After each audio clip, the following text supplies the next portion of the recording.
Hey, welcome. This is Metal Sharpens Metal, and my name is Daniel. Today we have the song Jaded by Spiritbox.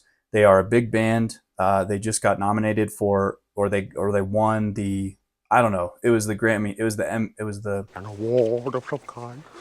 They got nominated for the Emmy, I think. I don't know. Maybe they won it. I don't check that stuff out. But the point is, they're getting some big recognition, and this is a really cool song. I hope you'll enjoy it. Let's check it out. Okay.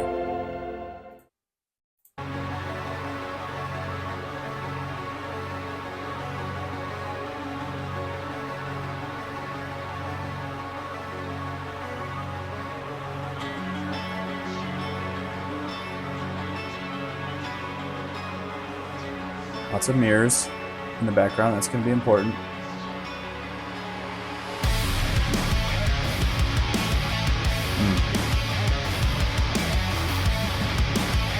Such bouncy riffs. I love it. And their drummer is so groovy. I feel alone in my body. I feel a silence underneath. In these valleys of blood, in these rivers of rust. Shoulder all the blame again. Maybe locked into the end. Love that little.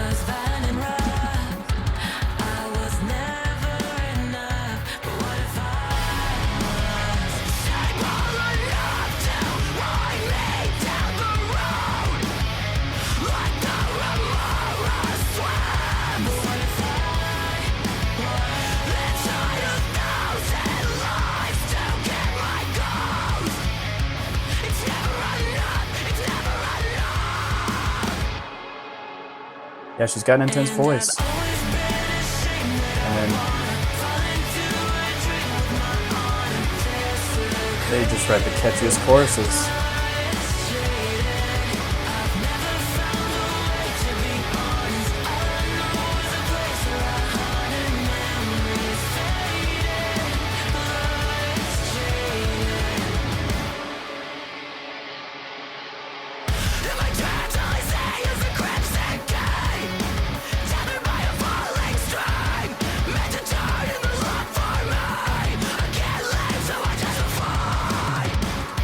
Such a simple riff, but I just love the chugs, especially for verse 2.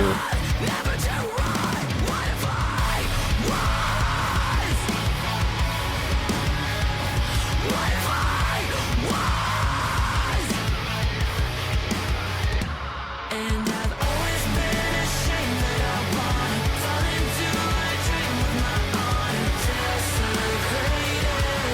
Blood is jaded. I've never found a way to be honest. All I know is a place where our heart and memories faded. Blood is jaded.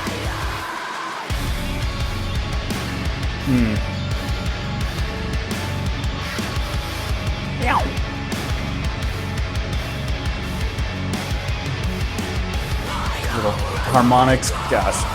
But you know that it's too close. And you know that it's too late this time. And I've always been Oh man, that's just a perfect breakdown. a dream with my honor.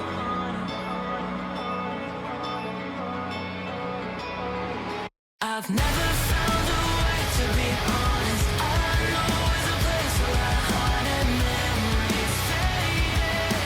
Blood is jaded.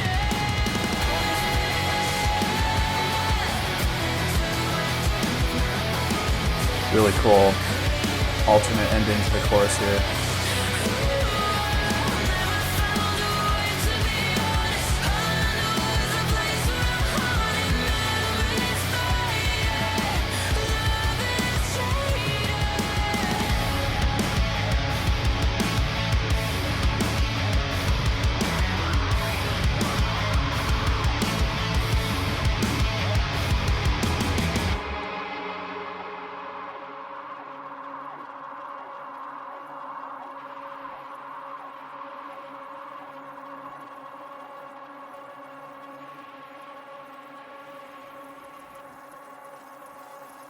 How neat is that?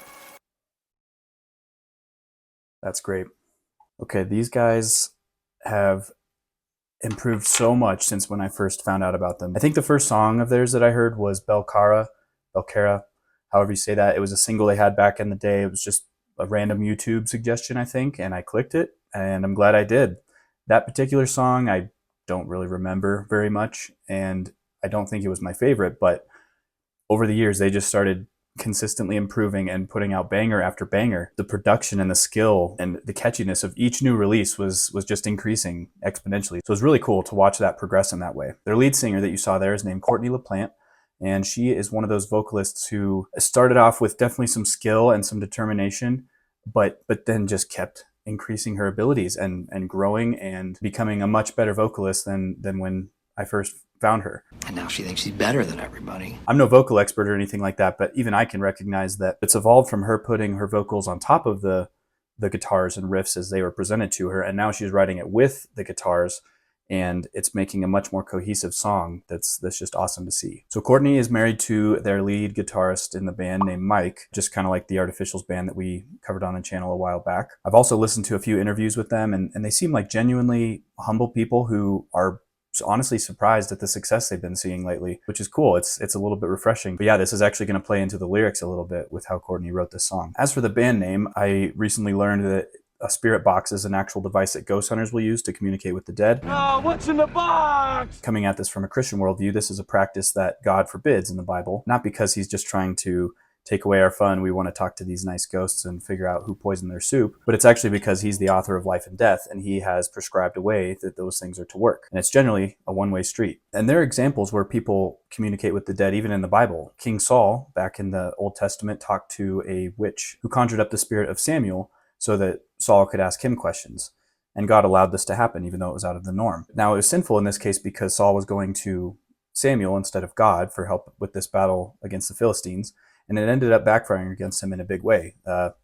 Pretty much he and everyone that he loved died. So not great. I don't think that this means that we can necessarily talk to true ghosts today. I don't think ghosts are real in that sense, but I think that there are demons involved with that stuff, and Christians are still commanded to avoid it. So I find the band name interesting because it's talking to that point, and it will come into our lyrical discussion that we'll get into later. So the summary of this song and the lyrics on this EP seem to be of somebody who's living through an experience, but isn't fully comprehending it or appreciating it. Pointing back to those interviews where Courtney was surprised at their success, the theme of the EP seems to fit that, with Courtney analyzing her own thoughts and fears about what the future is going to hold for her and for the band. There's fear of the unknown, fear of rejection. You don't need to be famous in order to relate with that. So I'm sure that's part of the reason for why they've had so much popularity, is because of their relatability. And she writes her lyrics in an honest way without a big ego or attitude. So getting into specifics here, in this first verse, it seems like there is some loneliness, feeling alone in her body, and even a lack of understanding of her own soul. There's a silence underneath. You're trying to talk to your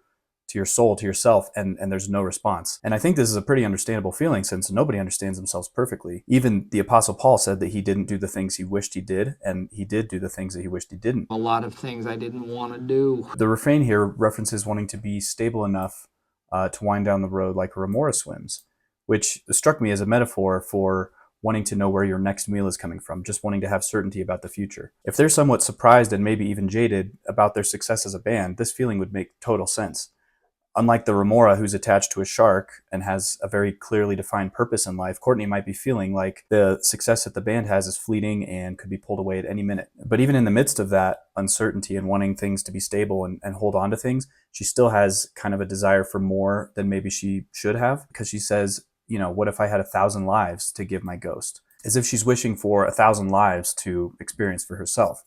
So there's still kind of that conflicting desire for more, even though she says she's content with her current state for the most part. But then this huge chorus that is just such a great hook that gets stuck in my head all the time. She talks about falling into a dream.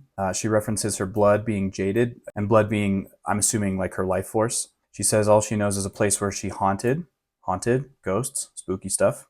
There's no other deeper meaning than that. It's just about Casper.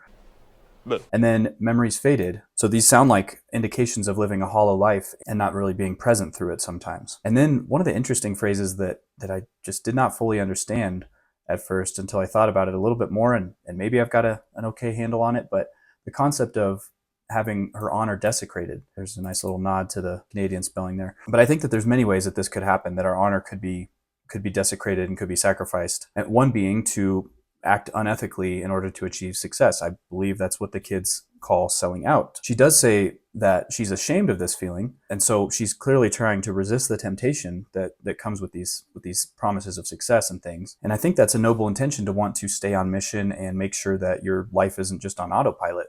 But it makes me ask the question, why does that matter? As Christians, we acknowledge that we have a purpose on our lives and a calling from the Lord and responsibility to Him. When our hearts are changed, we are driven to love and good works and living the life that God outlines in His Word. I am happy when unbelievers are thinking this way, that these are good things for sure, but I think it's important that they go one step deeper and ask themselves the reason why. What is the justification for wanting to fight against a jaded, ghost-like existence and live life well? I think we would all do well to ask ourselves that question. So verse 2, as any good second verse would do, is expanding on the ideas in verse 1 in the chorus. But I wanted to look a little deeper at some of these recurring concepts that come through the rest of the EP as well. So I mentioned in that music video, we saw mirrors all around her. So real quick, the jump back to mirrors in verse 1, mirror locked until the end.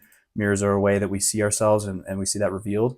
But if it's locked, then we can't really understand what we're looking at. And then back to verse 2, there's the crimson key that we saw falling in the music video. And it was meant to turn in the lock for me. You know, when I think of crimson, I think of, red like blood, maybe like your heart. If it's the key to your heart, it's meant to turn in the lock for you. Like, you are meant to understand your own heart, right? That's meant to be unlockable at will. But again, we know that sometimes those efforts are frustrated and we don't fully understand our thoughts or our feelings. So I see a lot of introspection here and just trying to analyze why she's thinking certain ways and why these certain things are happening to her. And I get it. For many people, finding identity is hard. Who are we?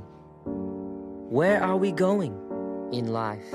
People who put their faith in Christ will actually get a new identity under His name. And we have new hearts with new desires, and we are told to repent from our old selves. We may have intrusive thoughts now and then, but we are new creations, and we're told to move forward in that identity and firmly rest on the rock of Christ and what He has done for us. Based on the interviews I was listening to prepare for this video, I'm going to make a little bit of a connection here that might be a bit of a leap, but I wonder if Courtney, feeling like this stream of events and successes in the band, she's getting pulled along kind of automatically without her awareness or control even at times. So I had to just sit there while it happened to me. I kind of wonder if that's like a form of possession in a way. Not that she thinks she's actually possessed, but if it relates to that concept. Because back to the band name a little bit, Courtney told a story that she was on a haunted ship one time with her friends, the Queen Mary or something. I don't know. I guess it's famous somewhere. And they were kind of egging the ghosts on, like saying, knock on the door if you want to talk to us type thing. And then suddenly she felt this physical pain and like a depressive weight on her telling her to kill herself. By the way, that was totally a demon. Ghosts are not real. There's no little 19th century schoolboys and schoolgirls walking around trying to, close doors behind us and spook us and all these silly things. But demons are real. They hate humans. They hate human life. They would absolutely love if somebody were to kill themselves. And that doesn't always require a possession for that to happen. Like, they don't have to just possess you and make you do something that you don't want to do. Sometimes they just urge you to do things that are in your heart, and they amplify those feelings way more than they should be. So I'm not saying that Courtney is possessed or anything, but I think she's dabbling in areas that her worldview cannot fully comprehend and can't fully defend against. I can imagine that causes a lot of fear and uncertainty that the EP would be pointing to. As Christians, we're told a lot about these things, about these concepts of success and wealth and what is good and what is vain, what is a bad use of our time. King Solomon wrote extensively on the subjects of wisdom and power and wealth and foolishness and all that type of stuff. And one thing that Courtney's Jaded Blood reminds me of is the vanity that Solomon discusses in Ecclesiastes. He says that pursuing all these good things without God is kind of like trying to catch and eat the wind. He even says in chapter 6, if you want to go look that up, that God has to grant the capacity to us to be able to enjoy the good gifts that He gives us. So he describes a man who has wealth and 100 kids and all these good things in life, but he can't enjoy them because God hasn't given him the power to do that. And he says that is a horrible thing to go through. It's a vain existence. We know that having gifts in itself isn't the end goal, because there's so many rich and famous people who point that truth out to us all the time. They tell us that they are not fulfilled and that their achievements even feel hollow to them sometimes. So I love this honest assessment of Courtney's mindset in the lyrics of this song. I really do hope that she can find the answers to her troubles through God Himself, who, as Jude says, is able to keep us from stumbling and to present us before His glorious presence without fault and with great joy. So God can grant us the ability to understand our lives more deeply, to enjoy the good things that we have. And I think this is a great time of year to reflect on those good things that God has given us and to increase our own joy at what God has done in our lives. So thanks for joining me on this video, and hope to see you in the next one. Bye.